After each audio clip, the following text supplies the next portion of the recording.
உங்களுக்கு நிம்மதி உண்டாகுவதாக. தேவனுடைய இரக்கங்கள் அதிகமாவதாக. தேவன் என்ன சொல்கிறாங்கன்னா, மத்தேயு 9:22, இயேசு திரும்பி அவளை பார்த்து, மகளே திடன்கொள், உன் விசுவாசம் உன்னை ரட்சித்தது என்றார். இயேசு நம்மளை தொடணுங்க, இல்லையா? நாம் அவரை தொடணும், தொற்றணும் அவரை.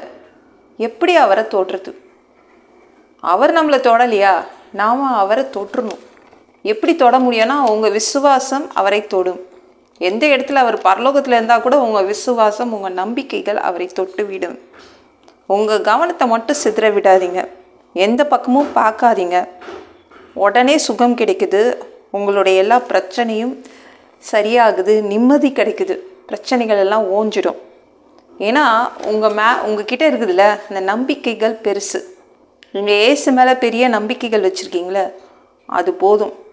அது நம்ம தேவனையே தொட்டுடலாம். தேவன் தொடலையா, ஏசு தொடலையா, எவ்வளோ நாள் காத்துட்டு இருக்குது?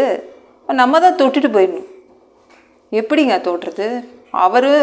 அவர்கிட்ட காத்துட்ருக்கோம், அவர் எப்போ நம்மளை தொடுறது? விசுவாசம் என்ன பண்ணோம்? பரலோகத்தில் இருக்கிற தேவனை தொட்டுடுங்க.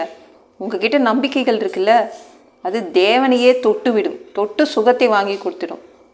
அவரை தொட்டு எல்லா பிரச்சனைகளையும் சரி பண்ணிவிடும். அதான் விசுவாசம். விசுவாசம் என்பது ஒரு பெரிய கைங்க. அவர்கிட்ட இருந்து வல்லமையை நீங்கள் பெற்றுக்கொள்ளலாம், சுகத்தை பெற்றுக்கொள்ளலாம். சரிங்களா? பயப்படாதீங்க, தைரியமாக இருங்க.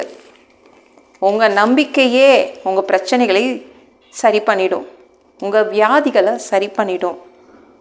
உங்கள் விசுவாசம் இருக்குதுல்ல, அது உலகத்தையே ஜெயிக்கிற ஜெயம். சரிங்களா? இல்லை, யாராவது பெரிய ஊழியக்காரங்களை போய் பார்த்து கொஞ்சம் ஜெபம் பண்ணிட்டு வரலான்னு நினைக்கிறேன். வேண்டாங்க, தேவையில்லைங்க. உங்கள் நம்பிக்கைகளை ஒன்றே போதும். அதாவது யாராவது என் தலை மேலே கை வச்சா நல்லாயிருக்கும், அப்போ என் பிரச்சனை சரியாயிடும், என்னுடைய வியாதி சரியாயிடும். அப்படிலாம் எதுவும் வேண்டாம். நீங்கள் நம்ப அதுவே சரியாயிடும். உங்கள் நம்பிக்கைகள் நேராக போய் தேவனையே தொட்டு உங்களுக்கு சுகத்தை வாங்கி கொடுத்துரும், உங்களுடைய எல்லாத்தையும் சரி பண்ணிவிடும். இந்த ஒன்று போதும், விசுவாசம் என்ற ஒன்றே ஒன்று போதும். இயேசுவையே திரும்பி பார்க்க வைக்கும். சரிங்களாங்க? ஒரு பெண் 12 வருஷம் அவளுக்கு வியாதி இருக்குது. லைனில் எல்லாரும் மாதிரி லைனில் நின்று ப்ரேயர் பண்ணுறதுக்காக நிற்கல. இயேசுவும் அந்த பெண்ணுடைய தலையில் கை வைக்கல. ஆனால் அவகிட்ட எக்கச்சக்க நம்பிக்கைகள், விசுவாசம் இருந்துச்சு. பின்னாடி போய் இயேசுவோடைய ட்ரெஸ்ஸை தொடுறா, சுகம் கிடச்சிருச்சு. அவ்வளோதான். இல்லைங்க, இயேசு பக்கத்தில் இல்லையே நம்மளுக்கு. விசுவாசம் இருந்தால் போதும், பரலோகத்தில் இருக்கிற தேவனை தொட்டுவிடும் உங்கள் விசுவாசம். உங்கள் நம்பிக்கைகள் இயேசுவை தொட்டுவிடும், பரலோகத்தில் இருக்கிற இயேசுவையே தொட்டுடும், உங்களுக்கு எல்லாத்தையும் வாங்கி கொடுத்துடும். உடனே இயேசுக்கு ரொம்ப ஆச்சரியமாக இருக்குது. இத்தனை பேர் லைனில் முன்னாடி நிற்கிறாங்க, யாரோ ஒரு பெண்ணு பின்னாடி என்னை தொட்டு அவள் தன்னையே சரி பண்ணி கொண்டாள். அது பெரிய அதிசயமாக இருக்குது அவருக்கு. உடனே டேர்ன் பண்ணி பார்க்குறாரு, திரும்பி பார்க்குறாருங்க.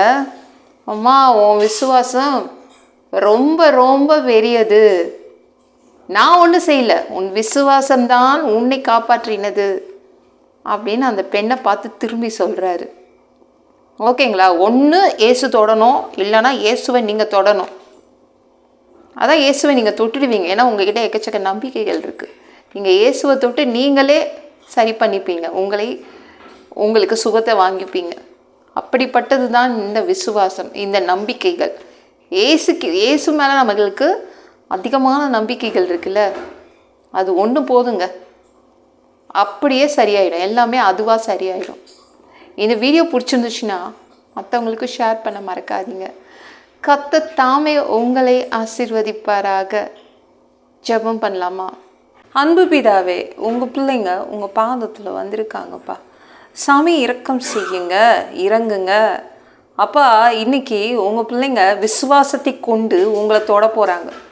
அவங்களுடைய அதிகமான நம்பிக்கைகளை கொண்டு அவங்களே உங்களை தொட்டு அவங்களுடைய பிரச்சனைகளை சரி பண்ணிப்பாங்க.